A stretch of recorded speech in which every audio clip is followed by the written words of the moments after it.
It's Friday, which means it's time to be joined by our movie critic from Toledo Free Press, James Molnar, with a look at this weekend's box office. James, how you doing? Good morning. Good morning. Nice to have you here again.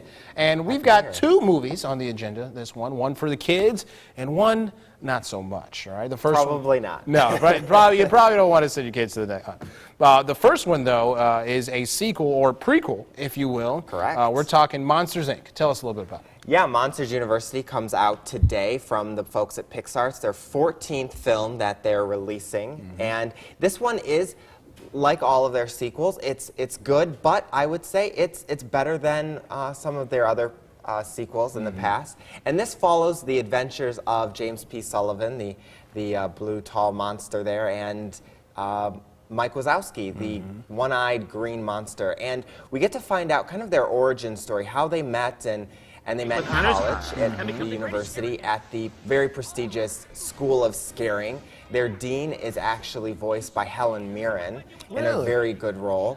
And this kind of shows that initially they were not very good friends. They were kind of polar opposites. One, you know, very studious kind of person with Mike Wazowski, and James P. Sullivan just being like, hey, I'm tall and scary and I just roar, and what do you need to study about that? So they kind of go back and forth and figuring out what they, you know, how they're going to learn and how they're going to grow up. And I really enjoyed this. 4 out of 5 stars. 4 out of 5.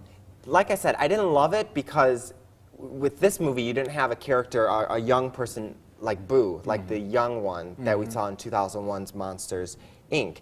And so, but I still really enjoyed it. They're very inventive with all of their monsters, and you get to meet even more monsters this time around. So a very good one for the entire family. Yes. Monsters University, out today. Now moving on to a next one, not good for the kids. You want to leave them at home for this one. We're talking Brad Pitt's new movie, supposed to be a summer blockbuster, World War Z.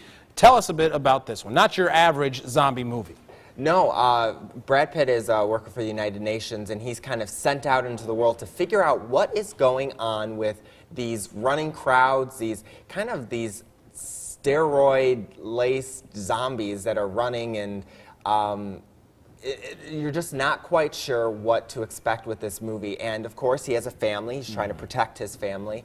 And the critics are saying that this one is not bad. It's entertaining, but it's also not kind of as disposable as most summer blockbusters. So you might actually get something that stays a little more than some of the other blockbusters that can be forgettable a few minutes after you leave the theater. Right, and it takes the kind of concept of zombie movies or zombie features as we know it, and it kind of reimagines them a little bit. These aren't your average zombies, as we were saying. They move a lot faster. They're a lot scarier, maybe, than some of the other ones are. Yeah, and you definitely don't want to encounter them, and so he's kind of sent out to figure out, how can I save the planet and also figure out what is actually going on and save my family. All right, sounds good. So what is your pick for the weekend? Obviously two very different movies, but if somebody had $10 in their pocket, where are you going?